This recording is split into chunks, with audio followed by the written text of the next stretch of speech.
This episode is brought to you by Odd Moe's Pizza in Canby. Handmade awesome pizza plus craft beer, wine, and cider delivered. Order today at 503-263-8444 or visit them online at oddmoes.com.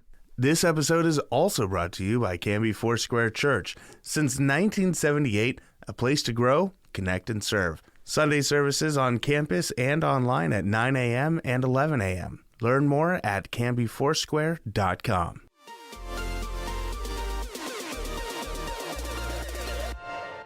Welcome to Now Hear This Canby, your source for news. The threat of a possible teacher strike was avoided this week. There's a new, irresistibly cute creature winning over fans, and its name is Scootaloo. Sports. It's like Lucy in the football. You want to kick a field goal, but they take it away from you. We had to learn how to win. Goal can't be in the last second of the game!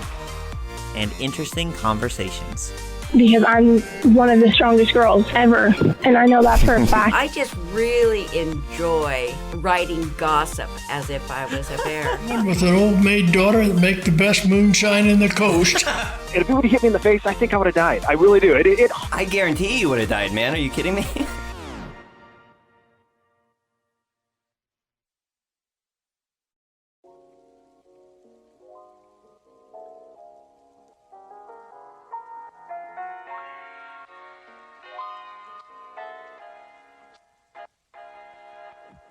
Welcome to Now Hear This Canby podcast. I'm Tyler Clausen, and this is what's happening this week in our community.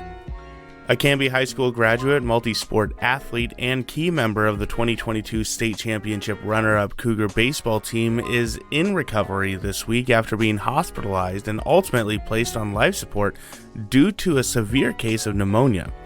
Casey Langdale, 19, was admitted to Willamette Falls Hospital in Oregon City Sunday morning before being rushed by Life Flight air ambulance to Providence Portland Medical Center, where he was placed on a ventilator while doctors intervened to drain fluid from his lungs. Things were looking very dire initially, with the need for 100% oxygen and multiple organs starting to shut down. Longtime neighbor and family friend Carmen Robinson reported gravely on a GoFundMe page set up in support of Casey and the Langdale family. The family's initial prayer requests were simply for Casey's survival.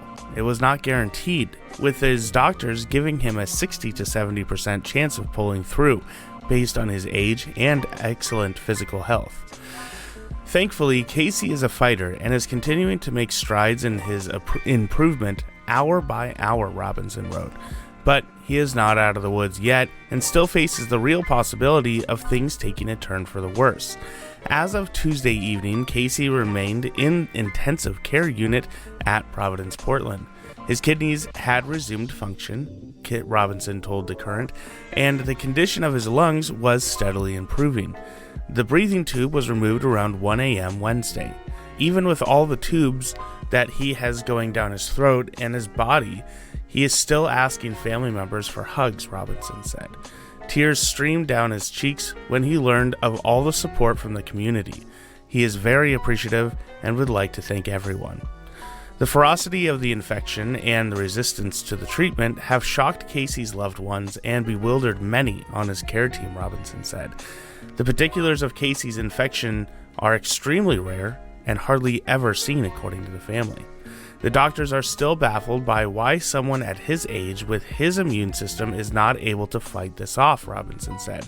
But he is continually getting better and stronger with all the prayers from our community. All the glory goes to God for his rapid recovery. There is no other explanation for it. The staff is amazed at how well he is doing. Casey and his family are humbled by the outpouring of support and prayers from our little community.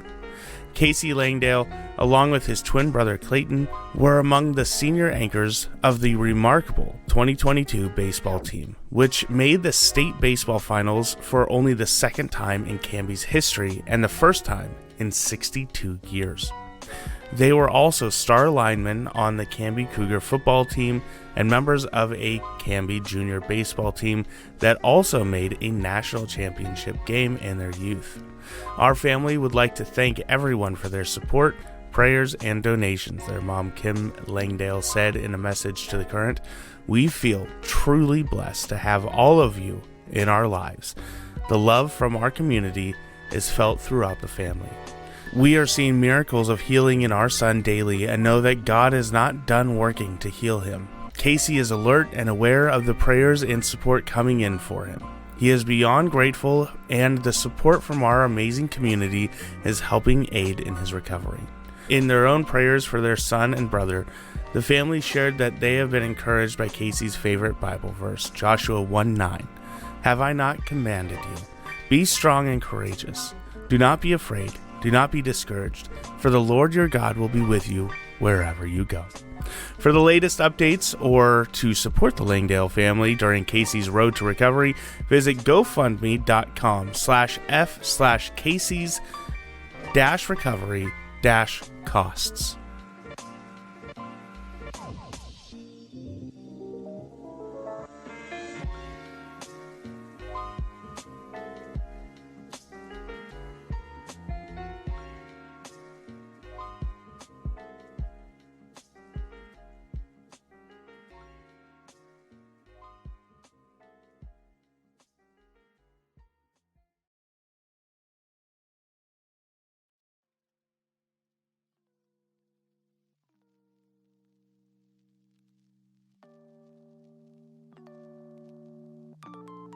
Several local fire agencies, including Canby, Aurora, and Clackamas, have assisted neighboring Molalla in battling brush fires that have impacted the community this week. One of the most serious incidents was a wind-driven 2-alarm grass and brush fire that broke out around 3:30 p.m.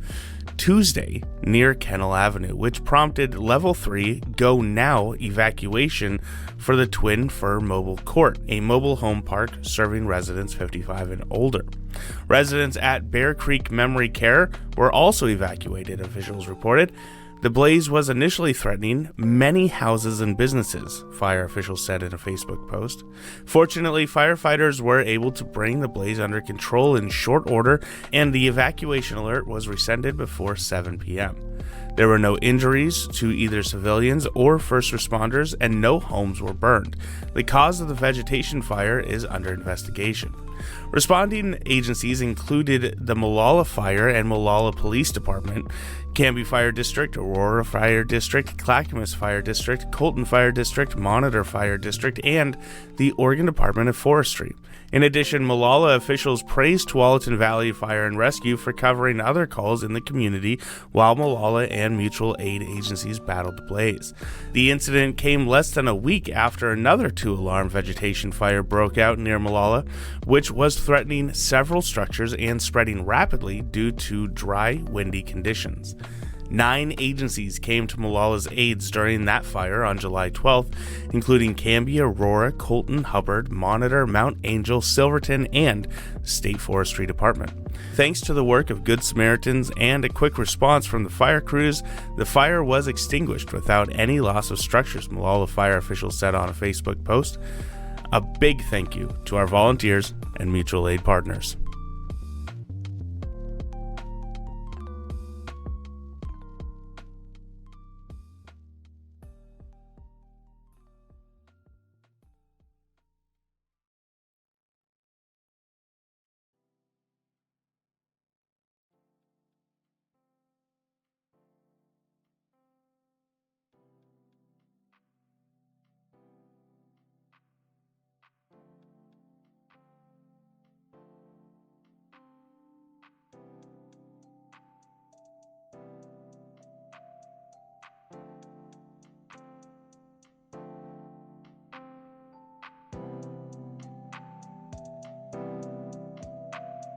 Nearly 20 years after closing its doors at a different location, Jarboe's Grill is back and has quickly reestablished itself as a staple in Canby's family-friendly dining scene.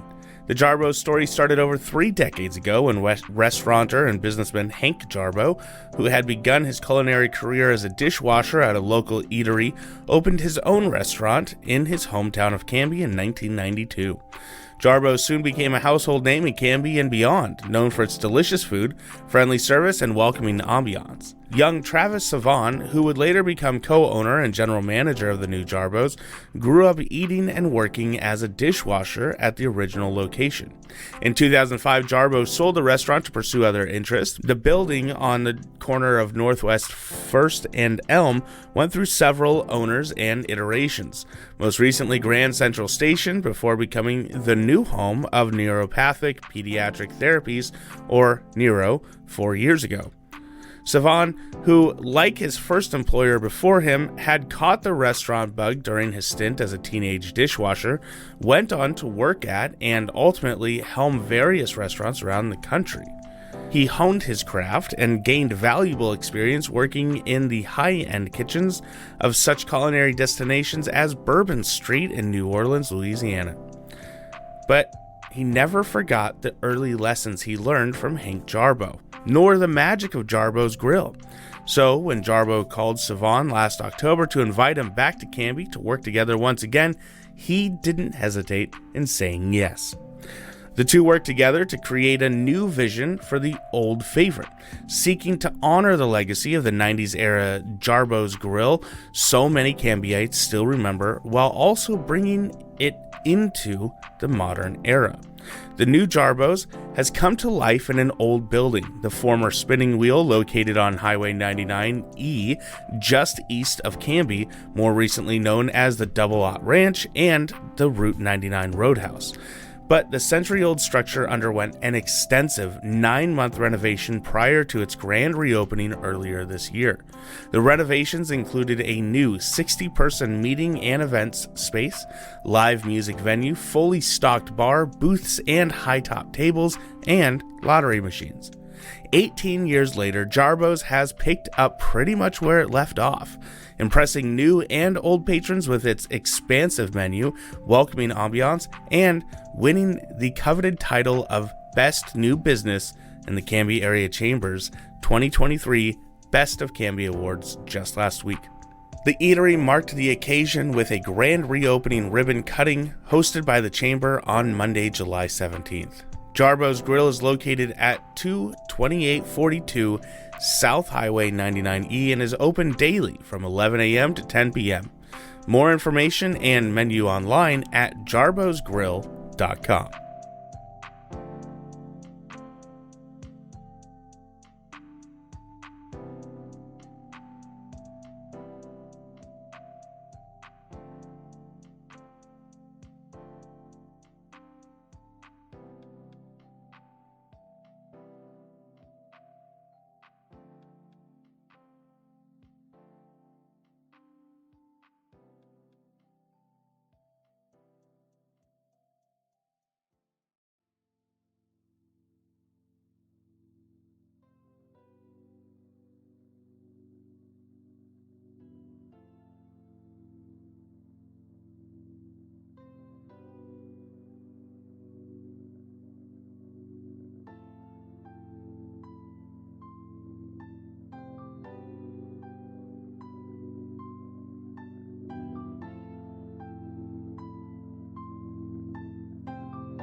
Former Republican gubernatorial nominee and House Republican leader Christine Drazen, a Canby area resident, this week announced the launch of a new nonprofit social welfare organization, which she says will work to build support for policies that will improve Oregonians' lives and lead the state in a new direction.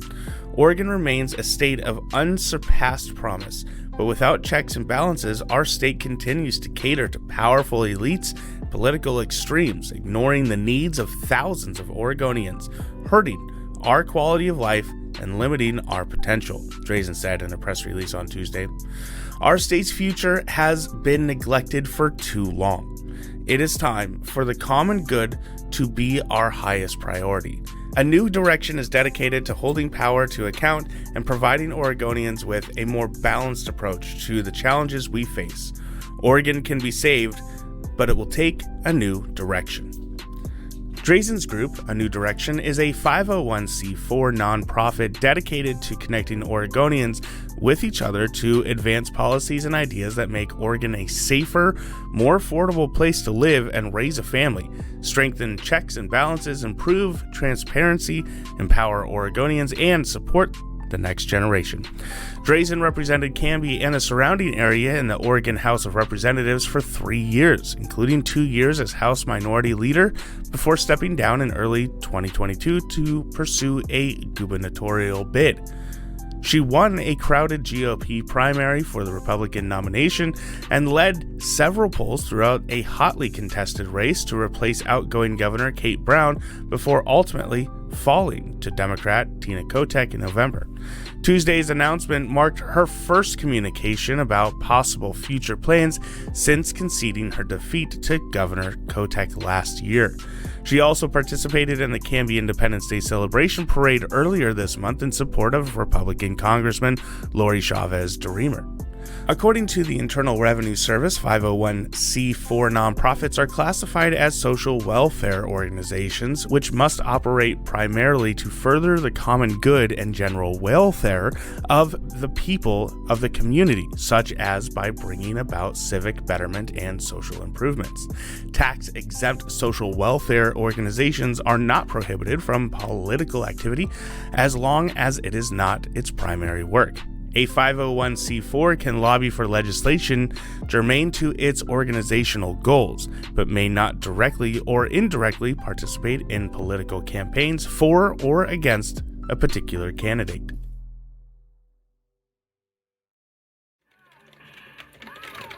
Oh yeah, I did it! I finally did it! I did the 1 minute death run on Fortnite! Wow, Tyler, that was awesome, and it only took you 38 hours to do that. What was that? Nothing. Hey, have you ever thought about entering a tournament for prizes or scholarships?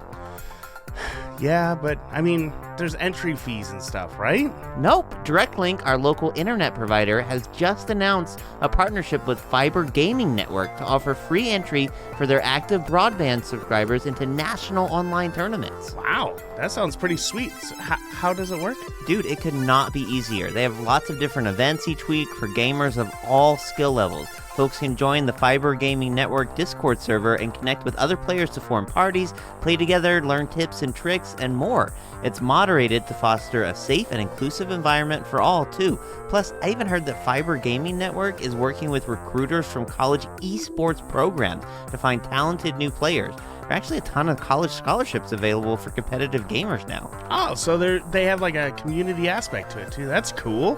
But there has to be some catch. Monthly charges, service fees, something. Nope. All DirectLink members on Fiber can participate for free. All you have to do is visit directlink.coop/FGN to learn more. Then click the button at the bottom to sign up with Fiber Gaming Network. I've definitely got to check this out. Wow, they have like the best games. Rocket League, Fortnite, Madden NFL 23, NBA 2K23. Dude, Super Smash Brothers, Mario Kart, Overwatch. Oh my Right? gosh. They even host trivia nights too, and you don't even need a game console to play that. You just join right from your connected device, phone, tablet, or computer. Check out these categories: Taylor Swift, Nintendo, Spider-Man, The Office. Oh, sweet. We are so doing trivia, and we're gonna destroy everyone. No kidding. I mean, you're the biggest Swiftie I know. Taylor Swift for life. Visit directlink.coop/FGN to learn more and sign up for Fiber Gaming Network events today.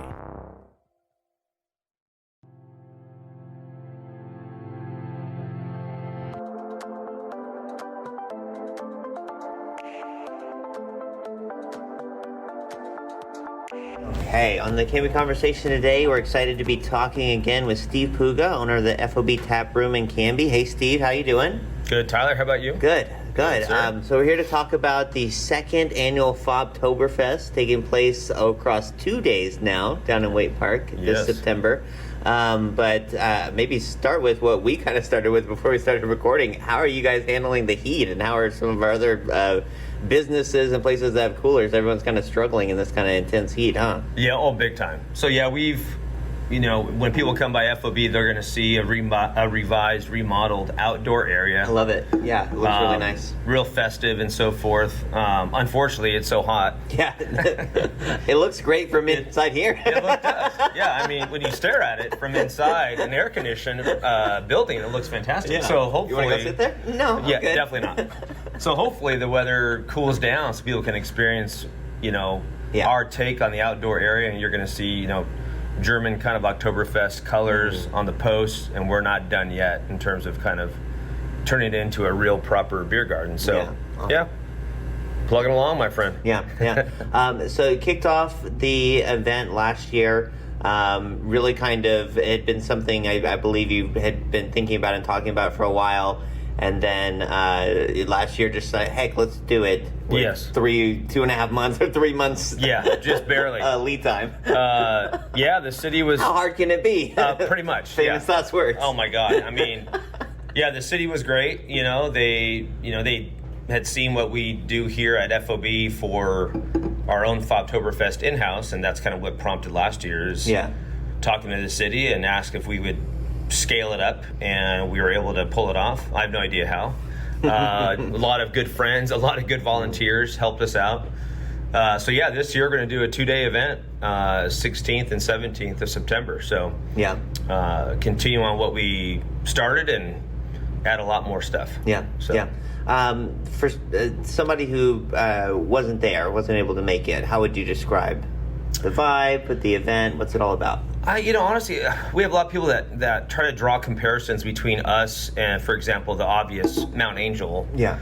Which, in no stretch of the imagination, are we trying to compete with that. I mean, that's a gigantic scale, beautifully ran event. We just wanted to create something that was community-based. Yeah. Just give people another option. So if they wanted to go to Mount Angel on one day, come and enjoy a local Oktoberfest vibe in your community. Yeah. And we want to just really have all the things that were important to me, to us, as far as, I've been to Munich for Oktoberfest a couple years ago. So that's really what prompted that, is just really have a killer selection of imports. Yeah. A lot of good, authentic German food. Yeah. Authentic music, and just really have an area where kids can come out and play and not have essentially all the fun for the adults. Yeah. Certainly the beer garden is there for, obviously the adults to enjoy their beers. But that was the key thing for my wife and I, is to have families come out, because you can't really do that at Mount Angel. If you didn't come out last year, we had keg rolling games, as you probably remember. There's a bunch of other games that my team and I and my wife came up with, just to have an option for kids to enjoy some time while their parents are just relaxing in the park. Yeah. Just good-hearted fun that you probably would never see a kid rolling an empty beer keg on the grass. But hey, you don't know what my house is like. It's true.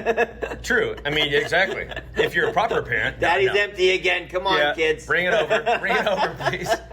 Yeah, trust me. If you were to see my house when I was growing up. But totally different story. But that's really it. Is just, we wanted to have something that was fun for everybody. And that was really the gist that we got last year, was people really enjoyed it. We heard a lot of kids just say, hey, thank you, for the day. Had a great time with my parents, blah, blah, blah, right? And that was really humbling, just to see the people show up. Yeah. And so we took that. There's people that we knew that couldn't make it on Saturday when we had the event. So my wife and I were like, okay, let's do a second day. Let's see how that performs, to give it a little extra time for those folks who couldn't do certain days, because college football starts. I had a lot of friends of mine that went to Oregon State, and they have, college football is on Saturday, of course. So a lot of people that I knew couldn't make it, or they weren't going to make it because they had, commitments to go to a game down at Autzen Stadium or down in, Corvallis. So that's really it, is just extend what we created last year and build on it. So for folks like you were saying, maybe trying to make that comparison, or it's you guys did a fantastic job, but it's the difference between an entire city and region putting on an event and one business and one family doing something here in our community. But, it's a tremendously different scenario, and again, the city's been great to work with. We basically rented the park out for 2 days. we shut the streets down. And really, it's just, I mean, trying to build that community-based thing that people can have fun and enjoy. And what you said about kids and families really enjoying it does not surprise me, because I was out there. It's a great vibe, but it starts with the setting. You got Wake Park. You've got all the nostalgia, all the memories, all the fun, kind of the love over the years, just oozing out of that place. It's where the playgrounds are. It's where kids go to have fun.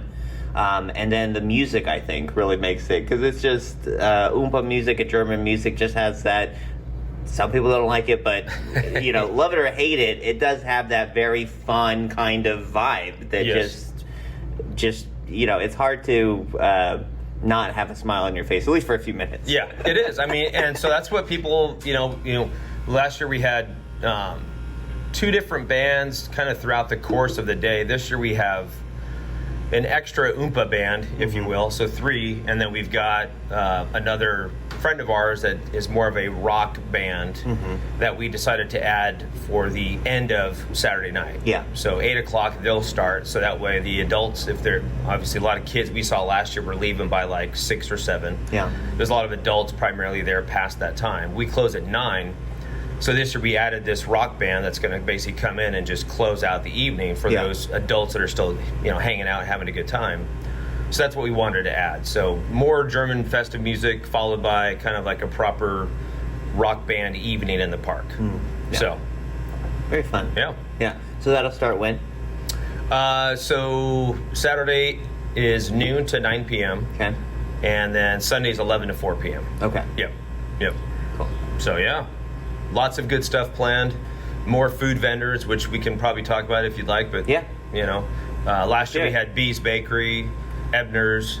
Bee's doing pretzels, very German style pretzels. Yep. Ebner's Bethany, obviously rocking the brats. And sausages. Yeah, sausages, and Bethany. She was really kind last year. We had talked about the type of pretzel to have, the size. Yeah. We wanted a real authentic giant pretzel. Yeah. And thankfully she was probably making, I think she told me she was making pretzels, that morning. Yeah. To bring them down to the park. So everybody was awesome. Mike Ebner, his team was great. The Knights of Columbus did their hot dogs, I think they did, or pretzels, popcorn. Oh, okay. That's what it was. Okay, popcorn and snow cones. A lot of times they do snow cones, yeah. And then this year, I think we're going to have the folks from Farm to Table out there. My favorite. Chicken schnitzel is the goal. Yeah. So likely chicken schnitzel and the little spatzel noodles. So we wanted to have kind of the best, a big selection. Yeah. So there's going to be a lot of good food. And I think Bethany's got some surprises from Bee's Bakery in terms of what she's going to do for some pastries. Nice. As I understand. Oh, that'd be great. Yeah. So that's still top secret. So we haven't. Okay, forget you heard that, guys. Don't ask her. I have no idea what she's going to do. So. What about the beer? Are you looking to do anything different there? Expand? Focus on certain things differently this year, or what? I think people, if you've been to FOB into FOB, or you maybe heard about from your friends, my bar is a German bar. As you walk in, it pretty much looks like a little German beer stube. As such, I really try to have as many imports as I can. Yeah. So, other people, might say, oh, there's no IPAs or whatever else, but it's an actual, we try to get beers that are close to a style that maybe somebody would like if they liked an IPA. Yeah. But truly, I try to have, I think last year I had about 18 import beers. So this year I plan to have probably the same number of beers, but we're going to try to do some other fun stuff with there's a brewery you guys might have heard of called Vision Brewing. Yeah. A new one which is not affiliated with me. Yeah. But it's my son who's part owner of the company. One of the owners is affiliated. Yeah, correct. Yeah, there you go. And he's the brewer, one of the brewers for Vision. So we're going to be doing some fun stuff with them. And another brewer or brewery, let's say in the close region. Cool. So I think they're going to be doing some fun stuff that will have some cool bottles to sell, and awesome. More information will be coming soon. Yeah. You're going to a cashless system this year. I know you guys are excited about that. You're thinking that'll make things a little bit smoother, better experience for everybody. Yes. So if anybody is, I'm sure likely your listeners have probably been to Hairfest at some point in time. Coming up. Yep. So that was a lot of the decision behind that, is they had really good success with Fast Bar. Yeah. And so it's a little plastic. You go in at the very beginning of the event, show your ID, get the thing, like entering a beer garden where they give you a wristband. It's just a little more sophisticated wristband. Yeah, exactly. But so you show your ID, you put a card down with them, and then they take your information, and then from there on, you just show the little chip, they scan it, and you pay for everything, and you pay for food and stuff that way as well. Yep. Yeah. So that's the goal this year, is to really have everything just, tap and pay with your RFID bracelet. Yeah. So that's the whole premise behind that. And they had, the folks at Hairfest, or the people that work with Hairfest from Fast Bar, had a lot of good input for us in terms of what they did, what do they see as far as the just response to Fast Bar and using that kind of chip situation. And it was resounding success. I mean, there's a few people, I think they said, that occasionally, walk in and say, well, I only use cash or whatever else. But it's pretty few and far between. Yeah. And so we were trying to get it out there as much as possible, as early as possible, that it's going to be a cashless environment. And then every one of our vendors is going to have that basically POS that you can just walk up and scan your bracelet for everything there. Yeah. The candy, the popcorn, you name it. Yeah. So yeah. Let's talk a little bit more about what really makes this event unique, because I know, again, some folks who may not have been able to attend this year, may have not attended any Oktoberfest event before, may just be, okay, it's another event with food and beer, we did a dime a dozen in Canby every summer. But this is really unique and really tied in with a lot of the history and culture of the community in the region. Yep. Yeah, and that was the thing, too, when we bought FOB almost 5 years ago. By the way, stand by, we'll have some details coming up. We have our 5-year anniversary. Congrats. In October. Very cool. So, pretty amazing. So we're 5 years this year as well. Fantastic. Yeah, we beat you. We're in August. So. Good for you. Well, we're still kicking after COVID, for God's sake. I think you've been more successful than we have. Dear God, I don't know about that one, my friend. That's certainly debatable.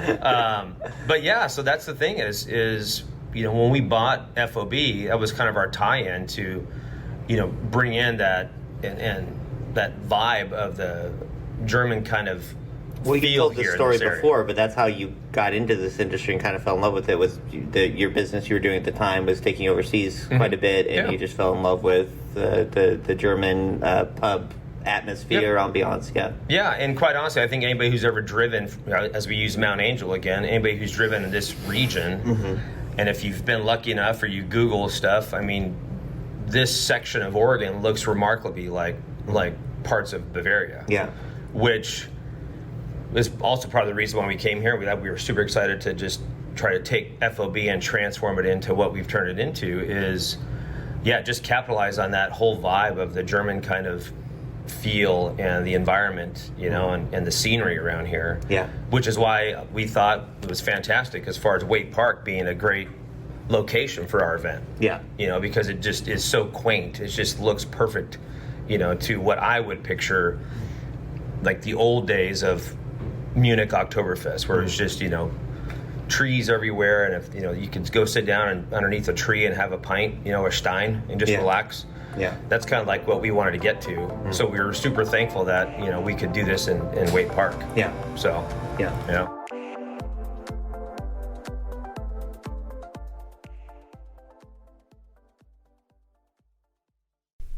Tyler, did you know that the Australian lyrebird can mimic any sound that it hears, even chainsaws? No, that's super interesting. Did you know that a baby puffin is called a puffling? Or that baby sea otters can't swim, so their moms wrap them up in pieces of kelp until they learn how to paddle? Wait, do you know any trivia that isn't like animal related? Not really, but here's some stuff you may not know about the Wild Hare Saloon, where Canby goes to eat and have fun. Okay. The Wild Hare is one of Canby's longest running locally owned restaurants. Owners Joan and Darren Moden have been in business for 16 years. That's cool. Yeah, heck, you were just a baby back then.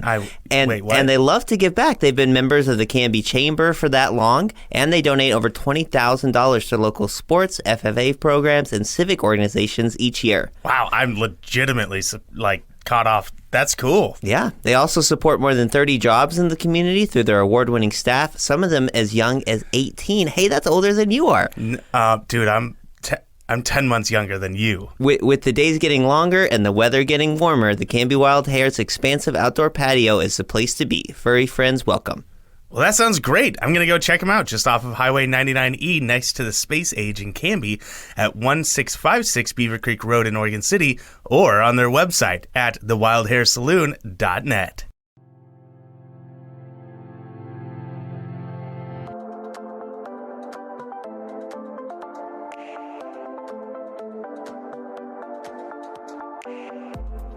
I think you made notes some of the history. I feel like we talked about it before, but like the original Oktoberfest was some Bavarian king, yes, and celebrating a wedding or whatever.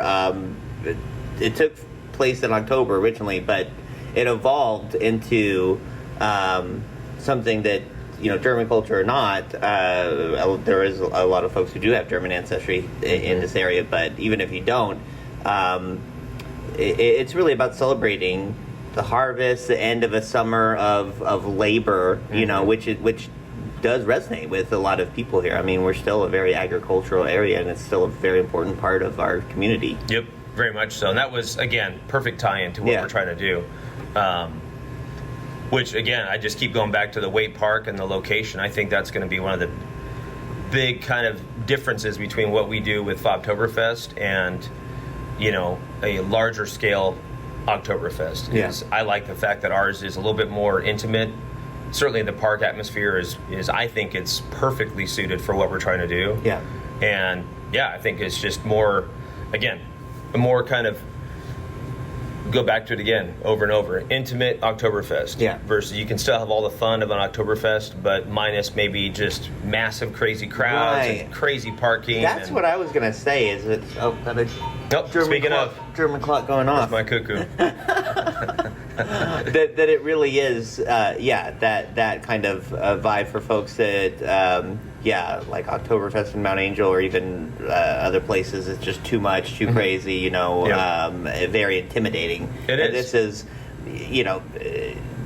come have a beer. Don't drink if that's not your thing. Just come enjoy some food and some good times. Watch people try to hold the stein of water until their arms fall off. Exactly.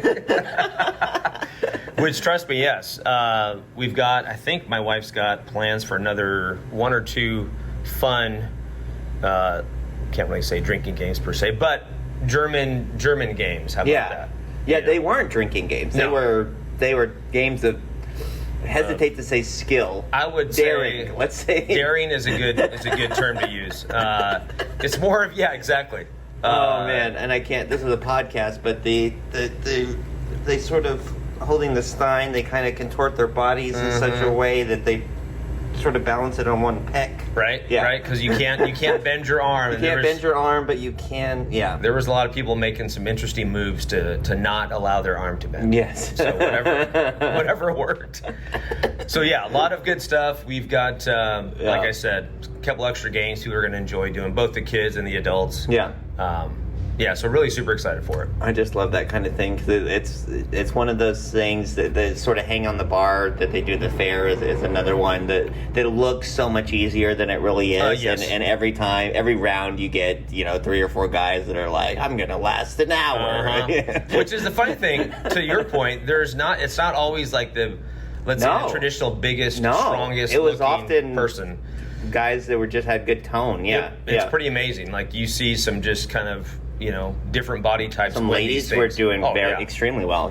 So we do like the if you will, kind of ladies version, men's version, but we mix it up. We have some ways to kind of have some, like the little kids. We have you'll see this year, we're gonna have like little mini steins. So if the kids want to come out and just try to see who can hold a little 0.5 liter stein of water and see what happens, just trying to involve, again, all aspects of the family kind of thing. Like the parents gonna have fun, the kids gonna have fun. Again, to my knowledge, I don't know where else you can do that at an Oktoberfest in this region. Yeah. In terms of the kid-friendly games, that environment. I don't know of anywhere else you can do that, which is what we're happy and proud to present. Yeah. So yeah. One last thing that I wanted to ask you about that I know you're, it did happen last year a little bit, but you're really hoping to get folks excited about it, leaning into it more, is dressing up and really leaning into the culture. You're going to have some contests of the best dressed and most German. I don't know.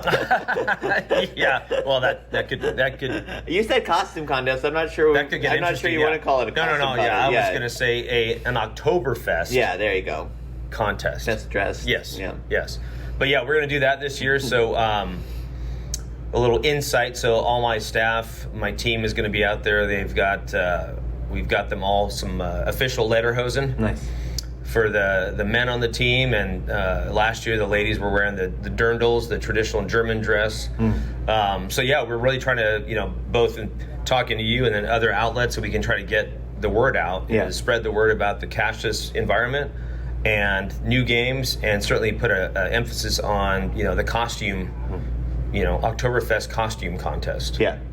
Because I hope it was pretty decent last year in terms of the turnout as far as people wearing some fun Oktoberfest gear. Yeah. There was a guy I got a photo of that full lederhosen. I could just be adding this in my head. I feel like he had like a garland of hops wrapped around his I think you're right. I something. remember seeing something. And he was like that. Drinking out of a horn. Yes, correct. Exactly. So we have our commemorative kind of steins we use, and then on occasion we allow people to do that because it's like we don't really want to have a glass environment for obvious reasons in a park. Some people I know were kind of like, oh, this isn't a German beer stein. Well, I mean, you get thousands of people walking around with beer. The troubling aspect to that is potential breakage, right? And all the bad things that can happen. So yeah, we try to keep it very, again, kid friendly. I don't think even in Germany they're handing out millions of. Yeah, it's like you're sitting down, you're sitting down, typically in a beer garden. Yeah. And just kind of doing that, and of course it's adults. Yeah. I remember when I was there, I saw plenty of broken steins. Yeah. So that's what worried me about doing that. So we want to, again, keep it fun so everybody realizes it's going to be kind of commemorative fun steins that we use. Yeah. They are plastic, but we have some fun stuff planned this year as well. Yeah. Regarding that too. So yeah, more details coming soon. Yeah. Very cool. Yeah. Okay. So what are the dates? Saturday, September 16th, and then Sunday, September 17th. Okay. Yep. And I think you did say there's going to be a nominal fee. Yeah, just a small entry fee because we have all the different vendors. You just do that there? Or do you do that in advance? Yep, just do it right there. Okay. We really just kind of want to make it super simple, so when you walk up, it's going to be as easy as literally, here's your card. Yeah. Here's the basic kind of package to get in, and off you go. Yeah. And then the kids can enjoy all the games. And it's really just that nominal fee, just because it's all us. It's all like friends and family and volunteers out there, and just to really kind of make sure everything goes well and all the different things are covered, if you will. Yeah. So yeah. You did have for the first year and for 6 weeks or however long of lead time, you had an incredible turnout. I think we kind of talked about the first year was sort of like, okay, let's do it. We want to do this for a while. Let's just see if the community will support it. Kind of ask the community, do you want to see this? And the answer was kind of like, oh, hell yeah. Yes. Yeah, I would say, yeah, we were really super humbled. I mean, we, like I said, our entire team, friends and family and volunteers just worked their butts off. And I will say this, I mean, I was pleasantly shocked and humbled again how many people from the community showed up. The city was tracking, several thousand? Yeah.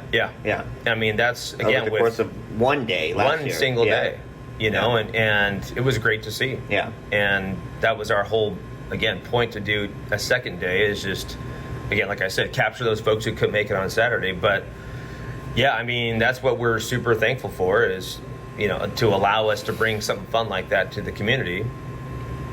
you know, just have a really authentic time. And so I've had, thankfully, more than 2 months to plan it. Yeah. I essentially started planning this right after the other one ended, which is kind of always the way to do it, man. Which is the way it goes. And you know, from my background, thank goodness, I have some knowledge in doing those things, and love doing it. Yeah. So yeah.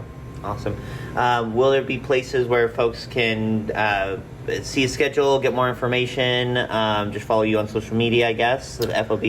Yeah, we have I would look for us on Facebook. We also have an Instagram page, and then our website, FOBtaproom.com. Okay.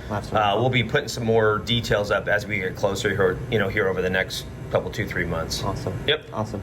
Okay, well, we'll wrap up just where we started. Anything else new going on at FOB that you want to tell folks about, or just... I'd say please stand by. If this made you thirsty, you don't have to wait till September. You can come on down. Please. No, we always have plenty of delicious beers on, and plenty of them are German-style beers. 40 taps here? 36. 36, yep. Okay, excuse me. Yeah, how dare you. So yeah, I mean, it's darn close. But yeah, I mean, we've done some stuff, to just make sure that everybody continues to have a good time in here. Yeah. The beers that we bring in are a lot of German beers or German-style beers, but plenty of other stuff. And I would say the last thing is, like we talked about when we started this, look for the outdoor seating to continue to evolve. Yeah. So we're going to do some really nice stuff out there so it looks real cozy, again, like a real proper kind of beer garden. Yeah. You're going to be using the roll-up. I haven't seen you use that in a while. Is that something you can still use? So is it just too hot at times? Or? Yeah, sometimes it's just too hot, but we typically like to have it, anything under around 83, 85 degrees. Roll it up. Yep. So yeah, the double-sided bar, if people have been here, there you can sit outside and pull up this garage door, and we have a lot of people that just sit right there and relax and have the fresh air blowing in. And one of my favorite spots to sit, but I don't sit there because my wife would kill me, so I have to stay away. So our friends of beer can sit there, and not me. Yeah. So yeah. I think that's it, my friend. Cool. All right. Well, thanks, Steve. Appreciate it. Thank you.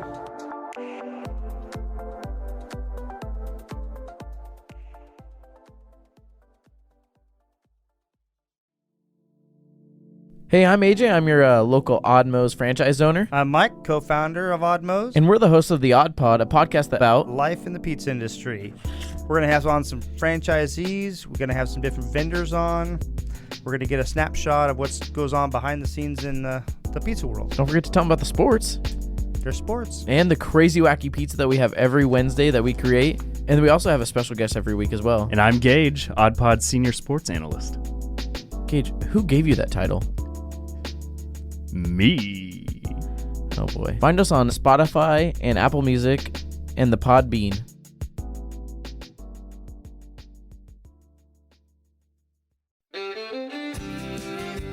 Now Hear This Canby is produced by me, Tyler Clausen. Our content director and star reporter is Tyler Frankie. And of course, our show is edited by Cameron Clausen. We also feature the vocal talents of Joyce Struby and James Walden, so a round of applause to them. The song that you're hearing right now is Canby by singer-songwriter Olivia Harms, used with her permission. To find more work from her, you can visit her website olivia13.com. Now Hear This Canby is dedicated to preserving independent local journalism and redefining local news with our fun, fresh, and energetic brand of storytelling. Our sincere thanks to our local sponsors who make this show possible. Please show your appreciation by supporting the small businesses who support us. The production of Now Hear This Studios, Canby's locally owned full-service audio, video, and media production company. Our mission is to produce the best content in the universe, and we'd love to help you do it. Find us online at nhtstudios.com.